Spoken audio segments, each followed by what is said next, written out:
ಆಚಿ ಮಸಾಲ. ಎಂತ ಅಡಿಗೆಯ ರುಚಿಯಾಗೋ ರಹಸ್ಯವು 20 ರೂಪಾಯಿ.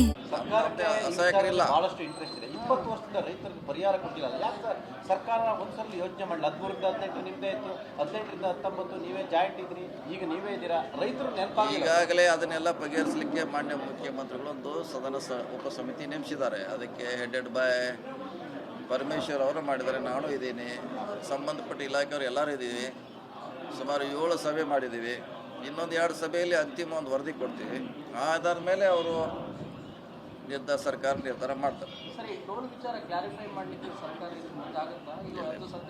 ಸದ್ಯಕ್ಕಂತೂ ನನ್ನ ಲೆಕ್ಕಲೆ ಇವತ್ತಿನವರೆಗೆ ನಮ್ಮ ಹಂತದಲ್ಲಿ ಇಲ್ವಾ. ಅದು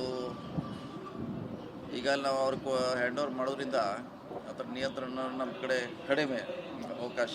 ಆದರೂ ಕೂಡ ಕಾನೂನಲ್ಲಿ ಚರ್ಚೆ ಮಾಡ್ತೀವಿ, ಏನು ಮಾಡ್ಲಿಕ್ಕೆ ಸಾಧ್ಯ. ಒಂದಲ್ಲ ಮುಂದುವರೆದೈತಿ. ಇದು ಅವರು ಬರಬೇಕು, ಕುಮಾರಸ್ವಾಮಿ ಅವರು ಯಾವ ಆಧಾರದ ಮೇಲೆ ಕಟ್ಬಿಡಂತ ಹೇಳಿದ್ರೆ ನಮಗೂ ಹೇಳಿದ್ರೆ, ಸೊ ಅದ್ರ ಕೊಟ್ಟಾಗ ಕೂಡಿ ಒಂದು ಪ್ರತಿಬಂಧನ ಮಾಡ್ಲಿಕ್ಕೆ ಫಲಾನುಭವಿ ಯಾರು ಇನ್ನೂ ಅರ್ಜಿ ತೊಗೊಂಡು ಬಂದೇ ಅಲ್ಲ. ನಮ್ಮ ಕಡೆ ಯಾರೂ ಬಂದೇ ಅಲ್ಲ. ನಮ್ಮ ಕಡೆ ಯಾರು ಬಂದಿಲ್ಲ. ಬಂದಿದ್ರೆ ನೋಡ್ತಿದ್ವಿ.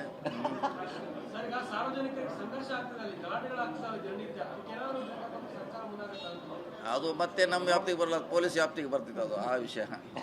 ಅದು ನಮ್ಮ ಸಂಬಂಧ ನೋಡೋಣ, ನಾವು ಕಾನೂನು ಚರ್ಚೆ ಮಾಡ್ತೀವಿ.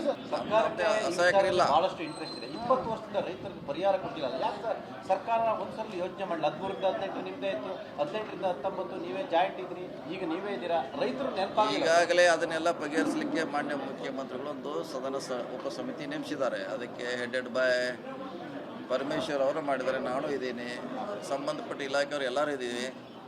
ಸುಮಾರು 7 ಸಭೆ ಮಾಡಿದ್ದೀವಿ. ಇನ್ನೊಂದು 2 ಸಭೆಯಲ್ಲಿ ಅಂತಿಮ ಒಂದು ವರದಿ ಕೊಡ್ತೀವಿ. ಆಧಾರದ ಮೇಲೆ ಅವರು ಸರ್ಕಾರ ನಿರ್ಧಾರ ಮಾಡ್ತಾರೆ. ಸದ್ಯಕ್ಕಂತೂ ನನ್ನ ಲೆಕ್ಕಲೆ ಇವತ್ತಿನವರೆಗೆ ನಮ್ಮ ಹಂತದಲ್ಲಿ ಇಲ್ವಾ. ಅದು ಈಗ ನಾವು ಅವ್ರಿಗೆ ಹ್ಯಾಂಡ್ ಓವರ್ ಮಾಡೋದ್ರಿಂದ ಅದರ ನಿಯಂತ್ರಣ ನಮ್ಮ ಕಡೆ ಕಡಿಮೆ ಅವಕಾಶ. ಆದರೂ ಕೂಡ ಕಾನೂನಲ್ಲಿ ಚರ್ಚೆ ಮಾಡ್ತೀವಿ, ಏನು ಮಾಡ್ಲಿಕ್ಕೆ ಸಾಧ್ಯ. ಒಂದಲ್ಲ ಮುಂದುವರೆದೈತಿ. ಇದು ಅವರು ಬರಬೇಕು, ಕುಮಾರಸ್ವಾಮಿ ಅವರು ಯಾವ ಆಧಾರದ ಮೇಲೆ ಕಟ್ಬಿಡಂತ ಹೇಳಿದ್ರೆ ನಮಗೂ ಹೇಳಿದ್ರೆ, ಸೊ ಅದ್ರ ಕೊಟ್ಟಾಗ ಕೂಡಿ ಒಂದು ಪ್ರತಿಬಂಧನ ಮಾಡ್ಲಿಕ್ಕೆ ಫಲಾನುಭವಿ ಯಾರು ಇನ್ನೂ ಅರ್ಜಿ ತೊಗೊಂಡು ಬಂದೇ ಅಲ್ಲ. ನಮ್ಮ ಕಡೆ ಯಾರೂ ಬಂದೇ ಅಲ್ಲ. ನಮ್ಮ ಕಡೆ ಯಾರು ಬಂದಿಲ್ಲ. ಬಂದಿದ್ರೆ ನೋಡ್ತಿದ್ವಿ.